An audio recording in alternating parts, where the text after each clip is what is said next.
104,2 Suara Juta Cinta Dakwah dan Pendidikan bersama jaringan Mnet Radio Pemersatu Hati selalu dinanti.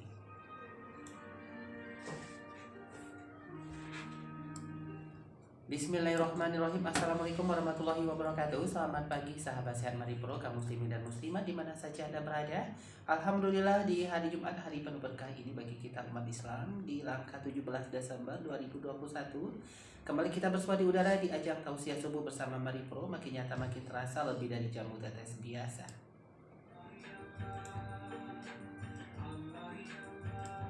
Sebelumnya mohon maaf atas keterlambatan hampir setengah jam ya karena hujan lebat lumayan mengguyur negeri Kubang sekitarnya ya, sehingga membuat kita agak terlambat memulai siaran tausiah ini.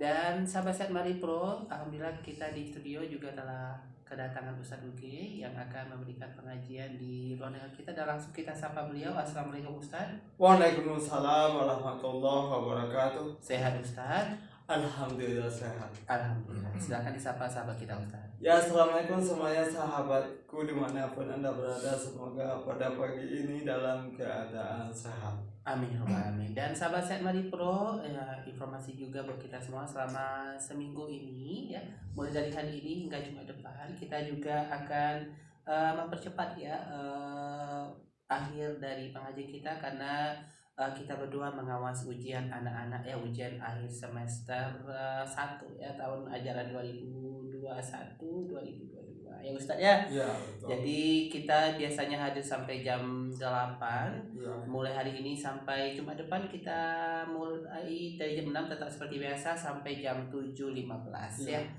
Dan sahabat saya Mari Pro, kita langsung minta Ustadz Uge untuk pengajian hari ini. Temanya apa Ustadz? Amal yang sia-sia dalam Islam. Amal yang sia-sia dalam Islam. Ya sahabat saya Mari Pro, ini dia kajian dari Ustadz Uge mengenai amal yang sia-sia dalam Islam. Silakan Ustadz. Bismillah.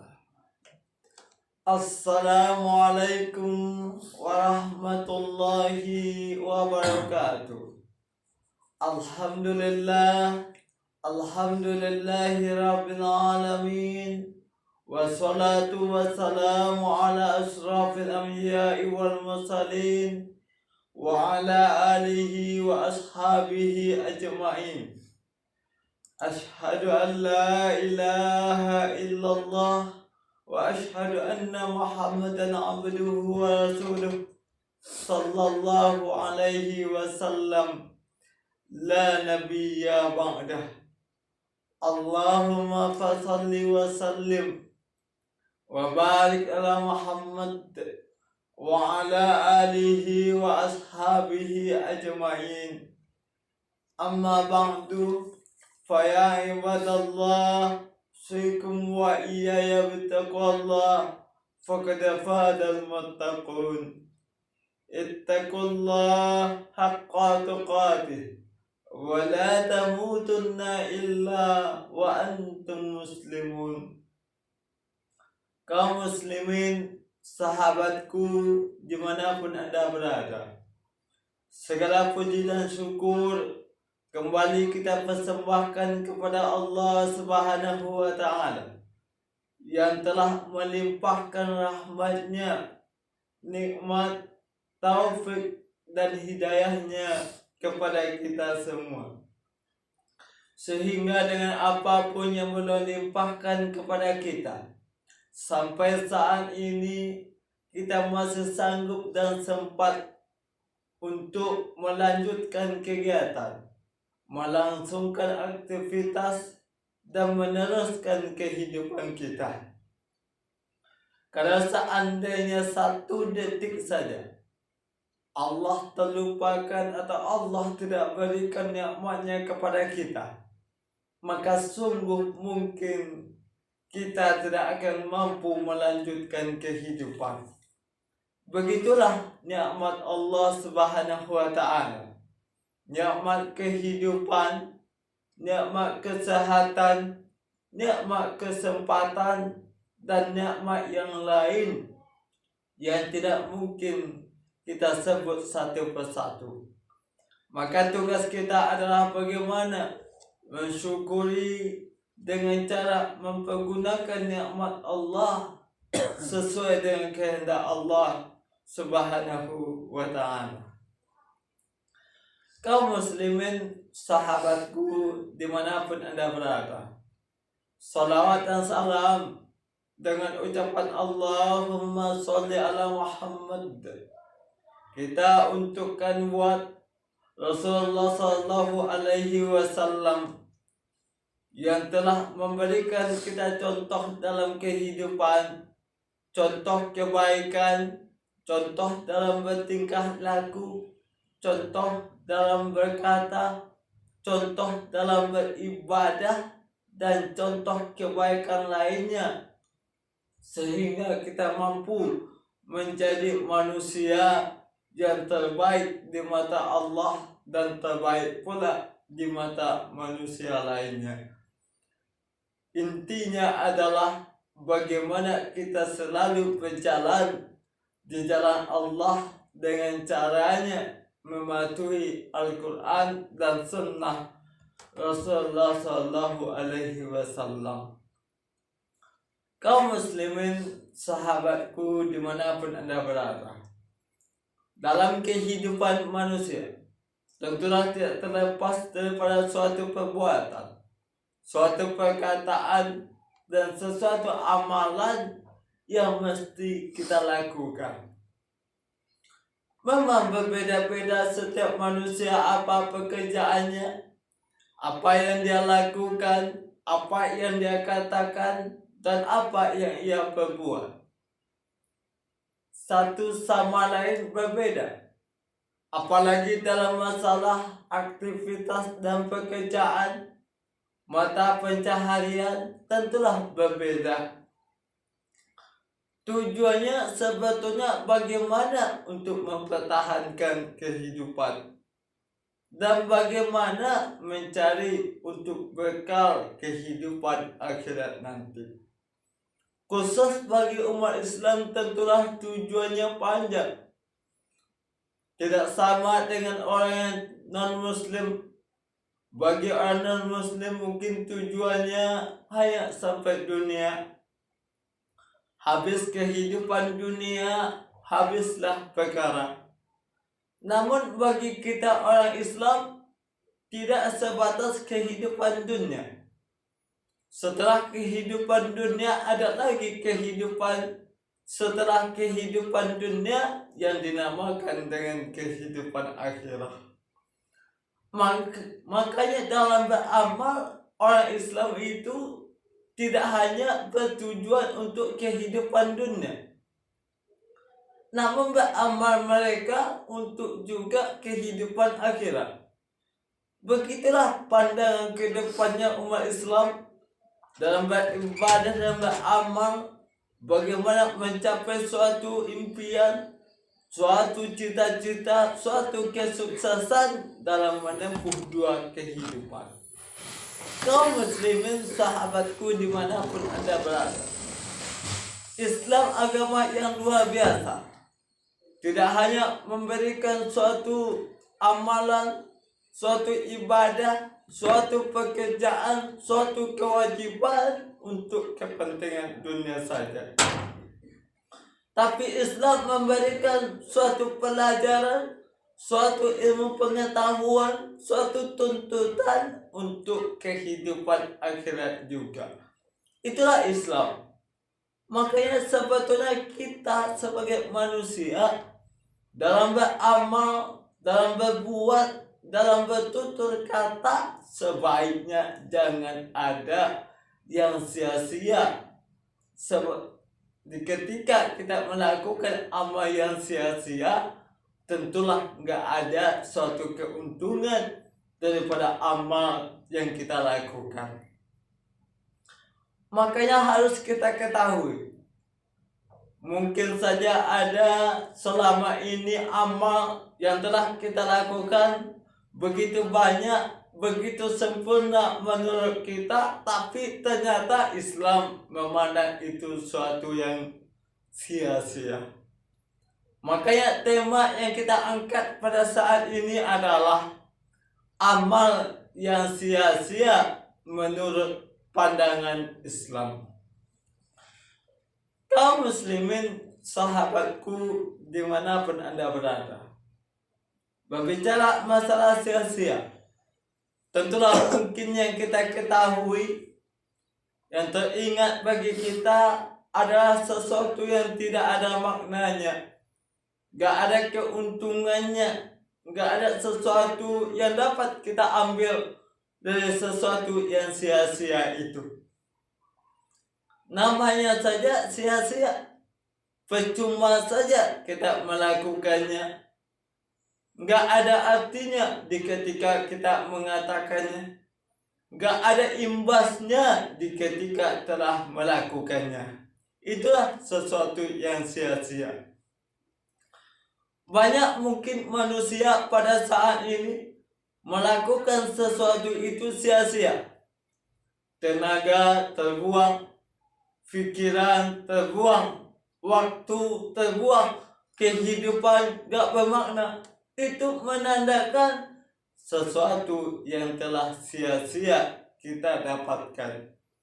Sesuatu yang sia-sia kita dapatkan tentulah menemui yang namanya suatu kerugian. Apabila kerugian telah kita dapatkan, tentunya masa depan kita akan suram. Itulah yang harus kita wanti-wanti dalam kehidupan kita. Apalagi umat Islam, umat yang punya pandangan ke depan. Allah juga katakan dan berpesan kepada kita, ya ayyuhallazina amanu taqullah wal tanzur nafsum ma qaddamat lighad. Wahai orang yang beriman, kata Allah, hendaklah masing-masing pribadimu, masing-masing dirimu mempersiapkan bekal apa yang hendak engkau bawa untuk hari esok. Nah, ini pesan Allah kepada kita.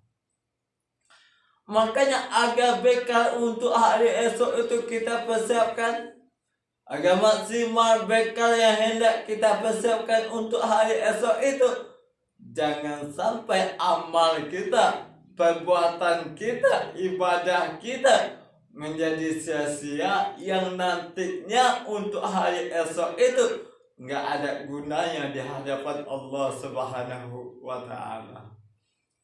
Kaum muslimin, sahabatku dimanapun Anda berada, tentu pertanyaan bagi kita, ada suatu persoalan dalam pemikiran kita, ada sesuatu kegundahan dalam jiwa kita. Apakah selama ini amalan yang telah lakukan sia-sia? Sholat saya sia-sia, saya berpuasa apakah sia-sia? Saya berzakat apakah sia-sia?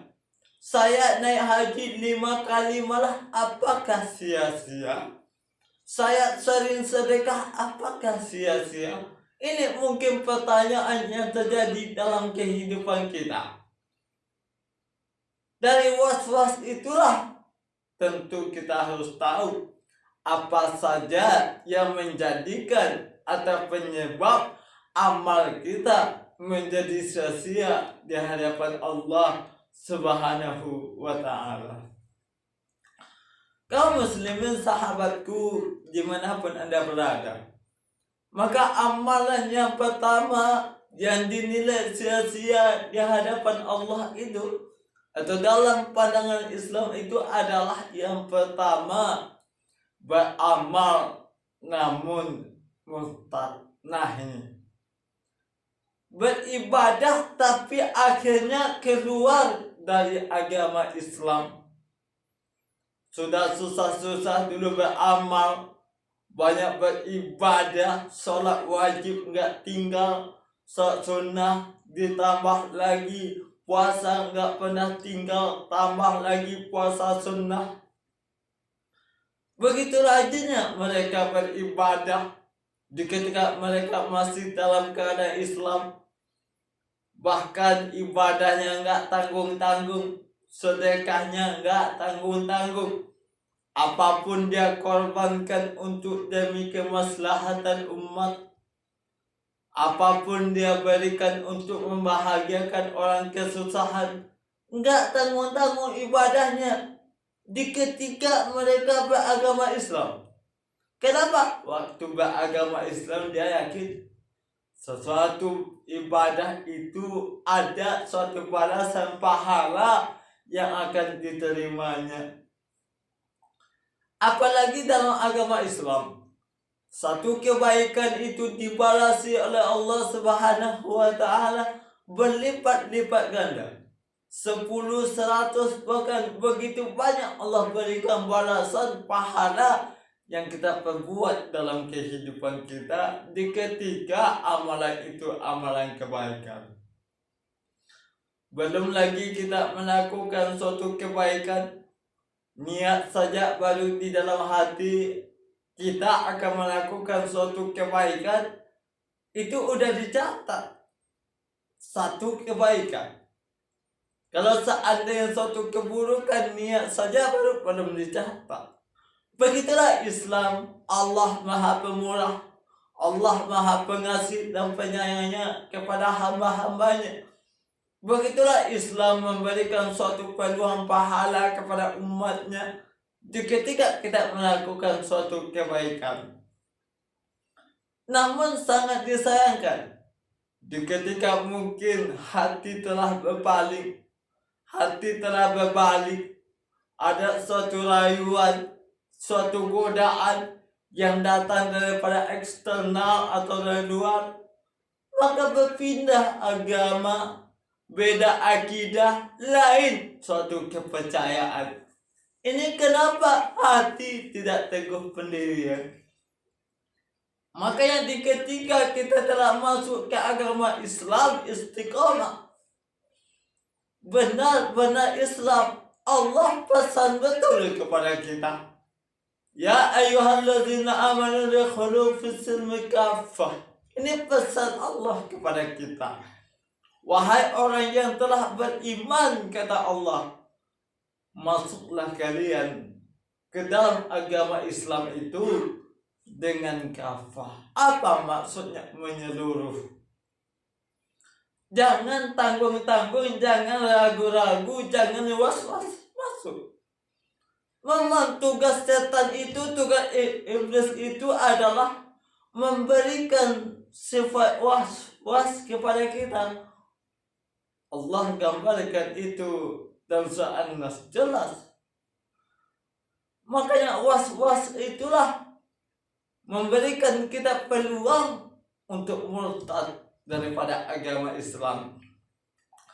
Orang atau manusia apabila telah berawal daripada agama Islam, maka murtad di dalam kehidupan mereka, keluar daripada agama Islam di tengah-tengah kehidupan mereka, maka amalan yang mereka kerjakan semasa mereka dalam agama Islam semuanya akan sia-sia. Kaum muslimin sahabatku dimanapun anda berada, Allah katakan dalam suratnya dalam Al-Quran surah Al-Baqarah ayat 217, barang siapa di antara mereka yang murtad daripada agamanya kemudian mati dalam keadaan kafir, maka mereka itulah terhapus amalannya di dunia dan akhirat, dan mereka itulah penghuni neraka, mereka kekal abadi di dalamnya. Ini Allah pesankan kepada kita dalam surah Al-Baqarah ayat 217. Siapa saja, kata Allah, yang murtad daripada agama Islam kemudian mati dalam keadaan kafir, maka mereka itulah terhapus amalannya di dunia dan akhirat. Kalau manusia itu telah keluar daripada agama Islam lalu mati dalam keadaan non-muslim, apapun amalannya, apapun ibadahnya, apapun perbuatannya akan terhapus sebagai pahala di sisi Allah, baik dalam kehidupan dunia maupun sampai kepada kehidupan akhirat. Mereka itulah penghuni neraka. Nah, ini pesan Allah. sia-sia saja kita selama ini melakukan suatu ibadah. Kalau seandainya akhirnya meninggalkan agama Islam, agama penyelamat kita tinggalkan, bodoh sebetulnya. Ada banyak kita dengar mungkin dari Islam keluar daripada agama Islam menjadi pendeta, menjadi pemuka agama lain. Ini akan terhapus semuanya, segala amal yang dia lakukan semasa beragama Islam. Hati-hati, nggak ada suatu kebaikan yang kita terima di akhirat kelak kalau seandainya kita murtad, apapun bentuknya. Jadi jangan kira amalan itu akan terhapus kalau seandainya murtad. Kaum muslimin, sahabatku dimanapun anda berada, mudah-mudahan kita terjauh daripada gejolak hati yang bertukar, gejolak hati yang berganti, berpindah agama, lain akidah, pindah iman. Insya Allah Allah lindungi hati kita agar tetap istiqomah dalam ajaran Islam.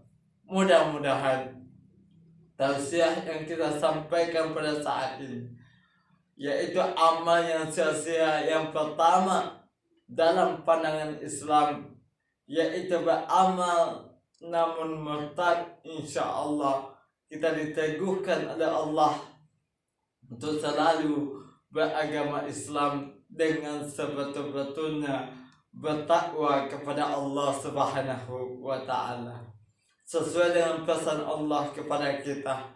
Ya ayyuhallazina amanu taqullaha haqqa tuqatih wa la tamutunna illa wa antum muslimun. Allah gambarkan dalam surah Al-Imran ayat 102. Ya wahai orang-orang yang beriman, kata Allah, bertakwalah kalian kepada Allah dengan sebetul-betulnya bertakwa kepada Allah. Jangan engkau mati kecuali dalam keadaan muslim. Mudah-mudahan bermanfaat. Fa'tabiru ya ulil absar la'allakum tuflihun. Alhamdulillahirrahmanirrahim. Terima kasih kepada Ustadz Ugi yang telah mengadakan kajian tausiah subuh.